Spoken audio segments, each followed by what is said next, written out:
Good day. Thank you for joining us today on Toronto Real Estate Street Talks with Riyaz Rauf. Thanks, Azim. So this is our opportunity to get a feel for the Toronto real estate market. We get a pulse for it by picking the brain of none other than Riyaz Rauf. So why don't we get right into it, Riyaz? Absolutely. Okay, so first, we're going to get some hard-hitting questions here. Riyaz, what is wrong with today's real estate market? Why do you think it's stagnant? Thanks for asking these two questions on behalf of the viewers, as well as who have subscribed for this program. The question is being asked is what's wrong with the real estate market and why is the market stagnant? My straightforward answer is, of course it needs explanation, is first, there's nothing wrong with real estate market and its price appreciation in Canada and more so in Toronto for sure. Second, we do have a problem, and that problem is a supply side problem and not a demand side problem. Third one, yes, I totally agree. There is an issue with people struggling to pay their mortgages now, and also people who can't afford to buy homes, and also new first-time home buyers who are struggling to buy homes at a high price. There is a bit of a correction, or maybe it seems like we're in a bit of a correction. Are we in a correction? Are we expecting a correction? How do you feel the market is right now? See, if you were to ask me about the market itself, about the correction, I would say we have already had the correction in the last 18 months. Okay. We are through with it, and we have seen the lowest, and now we are only going to have a look at the prices appreciating now on, and also volume sales gradually coming back. If I may put it in perspective, let's look at it this way. The first question you asked me was, what is the issue with Toronto real estate or Canadian real estate? Let me explain this. In Canada, we got 16.2 million homes as per the 2021 data, and if you were to assume as a same growth in the last 2 years, we are looking at Canada having 16.8 million homes in total. Now, in Canada, we got 10 million square kilometers of land, and we are blessed to be called the second largest country on earth. However, we have to put it in perspective. We have 89% of that land is crown land where we can't build. Yeah.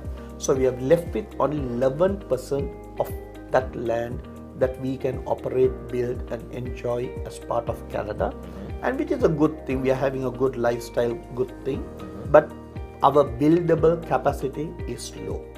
Even if you look at Vancouver, one of the high densities, it's an island.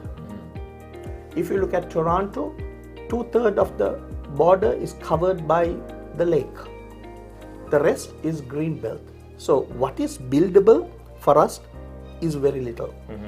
So there is no issue as whether prices are going to go down in the future, it will only go up. So that's what I say, we don't have a real estate problem, but we do have an affordability problem.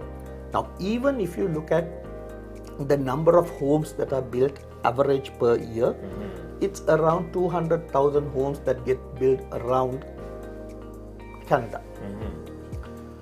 However, that figure has dropped drastically, and I think this year we might even struggle to do 180,000, 200,000 homes. CMHC has come up with a report which says we need to build an extra 3.4 million homes by 2030, which means we have to double up and build an extra 500,000 homes every year to reach that mark. As it is, we are struggling with capacity to build 200,000 homes. The reason primary for that is, one might ask, Azim, you might also ask, what's the big deal? A builder who makes 1,000 homes, why don't he double and make 2,000 homes? A fair question. However, what we have to understand, we are in a country where the builders or the tradesmen are aging population, and there is no new blood coming into the industry, and traders are less and less traders into it, which also means the cost factors are going up. So essentially what you're saying is now, so there's no problem with the market because the supply is there. The supply is always going to be there, and then there's new immigrants flowing in. We're expecting... Yeah, slight change is, as what I meant was, the demand side is always going to be there. Okay. We are struggling with the supply side is what we are struggling with. So, I mean, let's look at what 3 days ago, our opposition leader who made a statement, and I agree with him. In we built 10,000 less homes last year than 1976. We built 270,000 homes in 1976, and we built only 261,000 homes last year. So that's a huge drop, and this is what's creating the price pressure on us. If that's the case, well, what kind of challenges are you then referencing for us? See, the challenge that we have now is, at the moment, we did have inflation. We have to control the inflation. Bank of Canada did the right thing by putting the inflation interest rates high. But the mistake they did was they were too late to do it. They should have done it at least 6 months to a year before that. Gradually, we could have been in a better position today. However, better late than never, they did it. And now we have come to a saturation point. Our inflation rate at one time was 8.2%. Now we have brought it down to 3.1. In November it's 3.1. In October it was 3.1. And maybe next reading will be a bit lesser, or it could even slightly be high because we have the seasonal spending and all that's happening at the moment. However, the bottom line is the inflation is under control. And the best part is, if you take the CPI, the inflation contributors, 29% is due to mortgage increases. So today, if you bring, I mean, hypothetically speaking, if you bring the mortgage back to what it used to be, then you are immediately getting into a inflation of less than 2%. You said inflation rates are somewhat under control, but one thing that's really not is, or maybe not, but people are struggling with is the interest rates that we're facing for our mortgages, period. What are your thoughts on that? What are your thoughts on buying nowadays? See, what happens is, so for us, when people ask, what is a good time to buy? This question is being asked mostly by first-time home buyers. So if the answer that I give to a seasoned home buyer who's already experienced and has homes is different to a first-time home buyer. The answer that I give to a first-time home buyer is the best time to buy is when you are comfortable to pay your mortgage for at least 3 years. Because I and my son Rushdi, we are firm believers, and we always, it is like for us, when a first-time home buyer buys a home, it is more like marriage counseling, pre-counseling, take them through A to Z of everything, because at my age I have seen many things happening with youngsters. First thing I ask them is, now that you have been working here, you have been earning, you're buying a home, are you moving in and do you plan even to bring up a family? When they say, yes, Riyaz, that's the purpose we are doing it and we want to have a child in another 1 year's time, my question to them is, now, I always tell you, you should be able to pay a mortgage for 3 years or 1,000 days without any issue. Have you taken into account, if your wife goes on mat leave, her salary drastically falls and you are comfortable to pay the mortgage? As far as you are comfortable to pay that mortgage for 3 years, you are good to buy. It could be now, it could have been 3 years ago, it could be in the next 3 years. It is your time that you have to make a decision if you are a first-time home buyer. I think you're right. I think that's very key. Like, there's no problem like financial problems, and if you don't have a clear-cut plan, you could fall into that trap for sure. Yeah, it's very good advice, Riyaz. So now, home expenses have increased, mortgage payments have increased. How do you think your clients are managing that at this point in time? Okay, so one of the things that we missed out, I think I could not answer when you asked me, is about the home prices. And most people think our home prices have dropped in the market. In technicality, if you take the last few years, last year we had appreciation, year before we had a year-on-year appreciation. Every year up to now, at least for the last 12 years, we have had a year-on-year appreciation on Toronto real estate average prices. Okay. Now, then the big question is, why are we talking about a price drop? There had been an 8% drop, there had been a 10% drop, there's a price correction, everything that happens. The question is, we have to answer this by looking at December of 2021. So, our prices in December of 2021, 1,157,000. Okay. Now, on the other hand, by end of February, so that is after 60 days, the same average price was 1,336,000. That was a huge jump in 2 months or 60 days of 176,000 or 15%. Okay, interesting. In just 2 months. Now, in March, when the interest rates were introduced, the market started coming down and the prices started dropping. So, up to now, what we are talking of, any price correction that has happened, it is to take care of that 15%. Technically speaking, I have made a projection this year. Now we got 1 more month to go. This year, when we end this month, our average price would be 1,122,000. So that will be a 6% drop from last year's prices of 1,190,000 plus. After going through all these, we are having only a 6% drop in prices. However, our number of homes that are being sold or transacted has dropped drastically.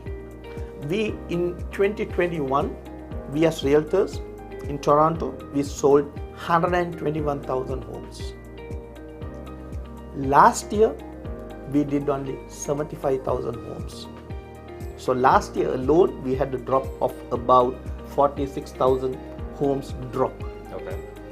And this year, we are expecting to finish the year with only 68,000 home sales, which means we are falling behind last year too. Right. Our number of transactions and the people selling their homes has dropped, but not the prices as much as that. So that's very interesting. Now, if you're saying the amount of people in the market are less, if there's less transactions, doesn't that directly correlate with the price of the homes? Yes, it is. So let me give you another answer to that. Okay. It will explain better. When I say by the end of the next 2 weeks or next week, okay, our average price will be at 1,122,000. Now that would be a drop in the last 1 year of about 6% in prices. However, in the last 18 months, from June of 2022 okay, to now, yep, the average person's purchasing power has dropped by 27%. That's a big amount. Big amount. Yeah. The home prices have gone up by 3% actually, up to now. Let's take a family, a household family, husband and wife earns $100,000 a year. And in June of 2021, if they decided to buy a house, the bank would have told, we can give you a mortgage of 800,000. You are qualified for a mortgage of 800,000, but you got to put 200,000, and your purchase price is 1 million, and it's approved, done. You can go and buy the home. Then this couple thought, the prices are so expensive, we are not going to buy now. We are going to wait and see, because there are a lot of people who write and analyze the market, and they have said we are in a bubble. We are going to, the bubble is going to crash somewhere down the line, and we might be able to buy homes at a cheaper rate. Fair enough. Fast track to today. If the same person goes to the same bank and say, I'm still earning the 100,000, I need to buy a home, the bank is basically telling them, we can give you a mortgage, not 800,000, but we can give you a mortgage for 585,000. You can put a 20% down payment of 145,000, okay, and you can own a home for 730,000. That's because in 2021, the interest rates were less than 2% that you would have paid, and you would have been qualified at around 4% with the stress test. Now when you go to the bank interest rate about 5.8 to 6%, plus the stress test that comes into play, which looks at your ability to pay even at 8.5%. So when that happens, your borrowable amount drops to 585,000. The house prices, I assume, to have dropped by 6%, but your purchasing power has dropped by 27%. This is where the issue that we see. Okay, so now you spoke to us a little bit about new home buyers and the purchasing powers, but what about people that are already in homes, people that have already bought, that are facing interest rate increases, that are facing inflation, they're just experiencing more payments in the day-to-day life. How do we deal, how do your clients deal with this? Okay, thanks Azim. It's a worthy question, and also just to put it in perspective, the reason I want to put it in perspective is because, say, more to do with because most of the people who watch these programs are first-time home buyers. Yeah. Although the question is more related towards seasoned home owners, but these are the people who are watching. Say, one thing that we have to understand is media is always there to talk what sells and what is sensationalized. We have to put things in perspective. Like in Canada, we got a population of 40 million people living. We have 16.2 million homes in Canada on 2021 statistics, Stats Canada. Now, 67% of the homeowners are homeowners. So if you take 100 people, 67 people own homes. It's just that 33% who do not have homes or living on rent or with their parents or whatever the situation is. Now, of the people who own homes, if you take 100 people who own homes, close to 50% of that do not have a mortgage. It's paid off. Okay. So we are looking at, of the homeowners, only 50% having mortgages. Very interesting. Okay. It's even more interesting as per the statistics. Average homeowner has 73% equity in a home. So if you look at Toronto, if somebody owns a home today which is valued at $1 million, he has $720,000 in equity of his house. So he is financially well off. In other words, we are saying a homeowner is asset rich. Due to the interest rate hike, they are cash poor or liquid poor. Asset rich, liquid poor. Let's set that scene very carefully so that the first time home buyers and future home buyers are not worried about investing in real estate. 50% paid off homes. The other 50% that own homes who has mortgages, close to 70% are on fixed mortgages. The mortgage rate or the monthly expense do not change even when the interest rate goes up, except during the renewal time, which could be 24 or 25, 2024 or 25 or 26, at which time it comes for renewal. On the other hand, we have 30% of the mortgage holders who are on variable mortgage.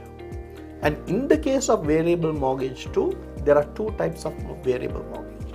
One is the fixed payments.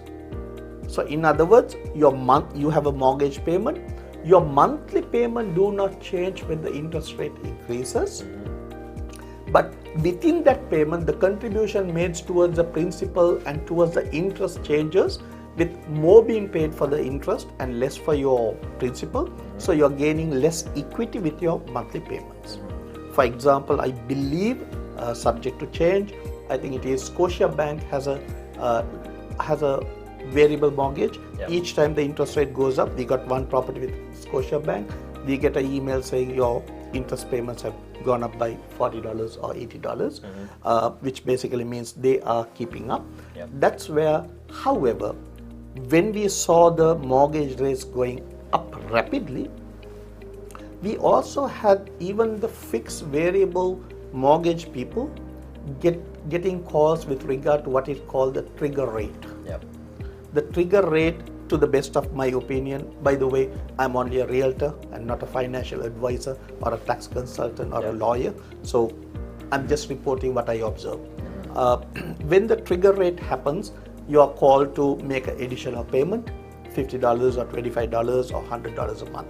So this is the background to answering your question. All right. Now, having told all that, the main question is, if you are a homeowner, if your payments have gone up, and if you're struggling or if you're challenged, how do you overcome? These are very limited avenues that are available. So what are these avenues? And there's one avenue that I'm going to tell you. I think I'm going to surprise you too, Azim, on this one. Okay. Right? And you may say, why the hell haven't I told you before this? So the first thing that I would advise, I've told all my clients, is that including ourselves, all our properties, we pay our mortgages weekly. Okay. Because one of the reasons is that most of the rental properties, when we rent it out, we get the first and the last month. Yep. We put it in the bank, so there's enough fund to pay property taxes monthly, and the mortgages and expenses monthly. Yep. So when you pay your mortgages weekly and not bi-weekly or monthly, you are paying less interest on that month. So eventually you are paying ahead by a couple of months your mortgage. So that's one of the things that you can get into right away. Second is, this is very important.